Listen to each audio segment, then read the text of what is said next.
ഇന്നലെ വരുമെന്നായിരുന്നു പറഞ്ഞത്, പക്ഷേ ഇന്നേക്ക് മാറേണ്ടി വന്നു. എന്തൊക്കെയാണ് കൂടിക്കാഴ്ച? കൂടിക്കാഴ്ച എന്നല്ല, നമ്മൾ എൻ്റെ തെരഞ്ഞെടുപ്പ് പ്രചരണം ആരംഭിക്കുന്നത് ഇവരുടെയൊക്കെ ഉസ്താദിനെ പോലെ ഉള്ള അനുഗ്രഹീതമായ ആളുകളുടെ അവരുടെ അനുഗ്രഹങ്ങൾ വാങ്ങിക്കൊണ്ടാണ് തെരഞ്ഞെടുപ്പ് പ്രചരണം ആരംഭിക്കുന്നത്. അതുകൊണ്ട് തന്നെ ഇവിടെ നിന്ന് കിട്ടുന്ന ഒരു ഊർജം, ഇവിടെ നിന്ന് കിട്ടുന്ന അനുഗ്രഹം, അത് മുന്നോട്ടുള്ള ഈ തെരഞ്ഞെടുപ്പ് പ്രചരണത്തിൽ ഏറ്റവും വലിയ ഊർജമാണ് എന്നെയൊക്കെ സംബന്ധിച്ചിടത്തോളം. ഇന്ന് എന്നെ സംബന്ധിച്ചിടത്തോളം വ്യക്തിപരമായി എൻ്റെ പിതാവ് ഇന്ന് ജീവിച്ചിരിക്കുന്നില്ല.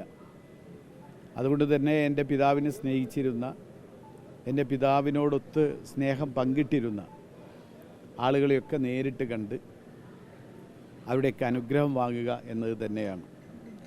കാന്തപുരം ഉസ്താദിനെ സംബന്ധിച്ചിടത്തോളം ഞാൻ നിങ്ങൾക്ക് പറഞ്ഞു തരേണ്ട കാര്യമില്ല.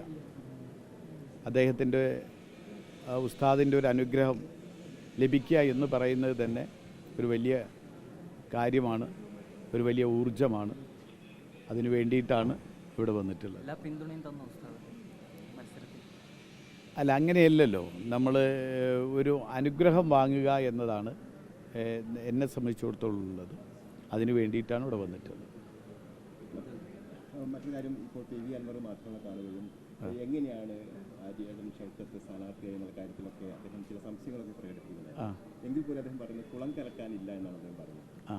എന്താണ് താങ്കൾക്ക് പറയാം? അല്ല, ഞാൻ പറഞ്ഞല്ലോ, എൻ്റെ മുൻപിലുള്ള കാര്യങ്ങൾ ഞാൻ മറുപടി പറയേണ്ടതോ അല്ലെങ്കിൽ അത്തരം പരാമർശങ്ങൾക്കോ ഞാനല്ല. എന്നെ സംബന്ധിച്ചിടത്തോളം എൻ്റെ മുൻപിൽ തെരഞ്ഞെടുപ്പുമായി ബന്ധപ്പെട്ട കുറേ പ്രശ്നങ്ങളുണ്ട്. കേരളത്തിൽ നിന്ന് ഇടതുപക്ഷ ജനാധിപത്യ മുന്നണിയുടെ ഭരണം കൊണ്ടുണ്ടായ ദുസ്സഹമായ ദുരിതപൂർണമായ അന്തരീക്ഷം ഒരു ഭാഗത്ത് ജനങ്ങളിന്ന് ബുദ്ധിമുട്ട് അനുഭവിക്കുന്നു. നിലമ്പൂരിലെ വികസന മുരടിപ്പ്, നിലമ്പൂരിലെ മലയോര കർഷകർ അനുഭവിക്കുന്ന ദുരിതപൂർണമായ അവസ്ഥ, നിലമ്പൂരിലെ ആദിവാസികൾ കിടപ്പാടമില്ലാതെ കഴിഞ്ഞ 6 വർഷമായി 100-300ഓളം ആദിവാസികൾ തെരുവിൽ കഴിയുന്ന അവസ്ഥാവിശേഷം. ഇതൊക്കെയാണ് എന്നെ സംബന്ധിച്ചിടത്തോളം ഏറ്റവും പ്രധാനപ്പെട്ട കാര്യങ്ങൾ. ബാക്കിയുള്ള കാര്യങ്ങളൊക്കെ അത് UDF നേതൃത്വം, എൻ്റെ നേതാക്കന്മാർ, അവരുമായി ബന്ധപ്പെട്ട കാര്യങ്ങളാണ്. അത്തരം കാര്യങ്ങളൊക്കെ അവരുമായിട്ടാണ് ചർച്ച ചെയ്യുന്നത്, ഞാനുമായിട്ടല്ല പി.വി. അൻവർ ചർച്ച ചെയ്യുന്നത്. അപ്പോൾ അതുകൊണ്ട് തന്നെ അത്തരം കാര്യങ്ങളൊക്കെ അവരുമായി ബന്ധപ്പെട്ട കാര്യങ്ങൾ അവരാണ് കാര്യങ്ങൾ. അല്ല, അതൊക്കെ ഇപ്പോൾ ഒരു തെരഞ്ഞെടുപ്പ് രംഗത്ത് ഇങ്ങനെ പല പല സംഗതികളൊക്കെ ഉണ്ടാവില്ലേ, അപ്പോൾ സ്വാഭാവികമല്ലേ. അപ്പോൾ അതിനൊന്നും ഞാനിപ്പോൾ മറുപടി പറയുന്നില്ല. എങ്ങനെ? അത് 100%. കാരണം വിജയത്തിൻ്റെ പ്രധാന കാരണം നിലമ്പൂരിൽ മുൻപെങ്ങുമില്ലാത്ത രൂപത്തിലുള്ള മുന്നൊരുക്ക പ്രവർത്തനങ്ങൾ ഞങ്ങൾ നടത്തി കഴിഞ്ഞു. വോട്ടർമാരെ ഏറ്റവും കൂടുതൽ ഞങ്ങൾ ചേർത്തി കഴിഞ്ഞു. നിയോജകമണ്ഡലം സാധാരണ ഒരു ഇലക്ഷൻ പ്രഖ്യാപിച്ചു കഴിഞ്ഞാൽ നിയോജകമണ്ഡലം യോഗം, പഞ്ചായത്ത് തല യോഗം, ബൂത്ത് തല യോഗം, ഈ ബൂത്ത് തലം വരെയുള്ള യോഗങ്ങളൊക്കെ ഇതിനകം നടത്തി കഴിഞ്ഞു. സ്ക്വാഡ് രൂപീകരിച്ചു, ചുമരെഴുത്ത് കംപ്ലീറ്റ് നടത്തി, ഐക്യജനാധിപത്യ മുന്നണി സ്ഥാനാർത്ഥി എന്ന് എഴുതി വെച്ചു. ബാക്കിയുള്ളത് പൂരിപ്പിക്കുക എന്ന് മാത്രമേ ഉള്ളായിരുന്നു. ഞങ്ങളെ സംബന്ധിച്ചിടത്തോളം ഐക്യമായിട്ട് പ്രഖ്യാപിക്കുന്ന, UDF പ്രഖ്യാപിക്കുന്ന ഏത് സ്ഥാനാർത്ഥിയാണെങ്കിലും ആ സ്ഥാനാർത്ഥിക്ക് വേണ്ടി ഒരുങ്ങി നിൽക്കുന്നൊരവസ്ഥാവിശേഷമാണ് ഞങ്ങളെ സംബന്ധിച്ചിടത്തോളം ഉള്ളത്. അപ്പോൾ അതുകൊണ്ട് തന്നെ ഞങ്ങളൊരു 25-30% ജോലി തീർന്നിരിക്കുകയാണ്. നല്ലൊരു ഭൂരിപക്ഷത്തിന് ജയിക്കും. ഞാനിത് വെറുതെ പറയുന്നതല്ല, അപ്പോൾ കണക്കുകൾ തന്നെ നിങ്ങൾക്ക് പരിശോധിച്ചാൽ മനസ്സിലാവും. ഞാൻ ചോദിക്കട്ടെ, ഞാൻ പറയുന്ന മുഴുവിക്കട്ടെ. ഞങ്ങളെ സംബന്ധിച്ചിടത്തോളം ഇവിടെ നിങ്ങൾക്കറിയാം, പാർലമെൻറ്റ് തെരഞ്ഞെടുപ്പ് രാഹുൽ ഗാന്ധി മത്സരിച്ചു, വലിയ ഭൂരിപക്ഷത്തിന് ജയിച്ചു. അത് കഴിഞ്ഞ് രാഹുൽ ഗാന്ധി രാജിവെച്ചപ്പോൾ പ്രിയങ്ക ഗാന്ധി മത്സരിച്ചു. 65,000 വോട്ടിനാണ് നിലമ്പൂർ നിയോജകമണ്ഡലത്തിലെ ഭൂരിപക്ഷം ലഭിച്ചത്. അതിനു മുൻപും അതിന് ശേഷവും ഇനിയിപ്പോൾ അത് കണക്കിലെടുക്കണമെങ്കിൽ തന്നെ തദ്ദേശ സ്വയംഭരണ സ്ഥാപനങ്ങളിലേക്ക് തെരഞ്ഞെടുപ്പ് നടത്തും. ആ തെരഞ്ഞെടുപ്പുകളിലൊക്കെ തന്നെ ഇടതുപക്ഷത്തിൻ്റെ സീറ്റുകൾ പിടിച്ചെടുത്തു എന്ന് മാത്രമല്ല, UDFൻ്റെ സിറ്റിംഗ് സീറ്റുകൾ 60-50 വോട്ടിന് ജയിച്ചിരുന്ന സിറ്റിംഗ് സീറ്റുകളൊക്കെ 390-400 വോട്ടിനാണ് ഞങ്ങൾ വിജയിക്കുന്നത്.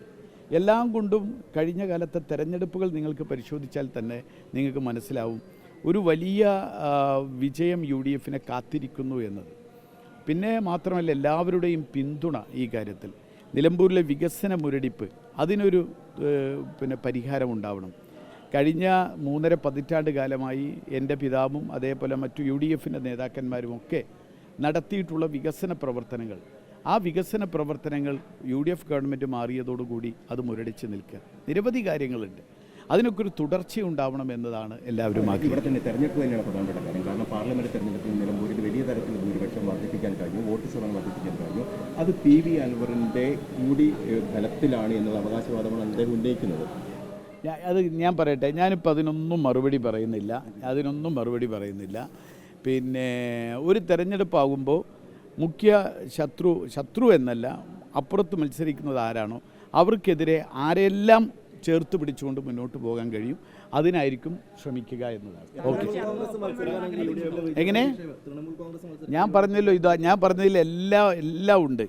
നമ്മളെ സംബന്ധിച്ചിടത്തോളം ഒരു വലിയ ഭൂരിപക്ഷത്തിന് നിലമ്പൂർ തിരിച്ചു പിടിക്കും. അതായിരിക്കും നിലമ്പൂർ തെരഞ്ഞെടുപ്പ് റിസൾട്ട്. അല്ല, എന്നെ സംബന്ധിച്ചോളം ഞാൻ പറഞ്ഞല്ലോ, അൻവറുമായി ബന്ധപ്പെട്ട പ്രശ്നങ്ങൾ ഞാനല്ല ചർച്ച ചെയ്യുന്നത്, എൻ്റെ നേതാക്കന്മാരാണ്, UDFൻ്റെ നേതാക്കന്മാരാണ്. അൻവറിനുമായി ബന്ധപ്പെട്ട കാര്യങ്ങൾക്ക് ഞാനല്ല പ്രതികരിക്കേണ്ടത്. ഞാൻ പറഞ്ഞല്ലോ, അത് UDFന് എൻ്റെ നേതാക്കന്മാരാണ് അൻവറുമായി സംസാരിക്കുന്നത്. കേട്ടോ? Okay, thank you. ഓക്കെ.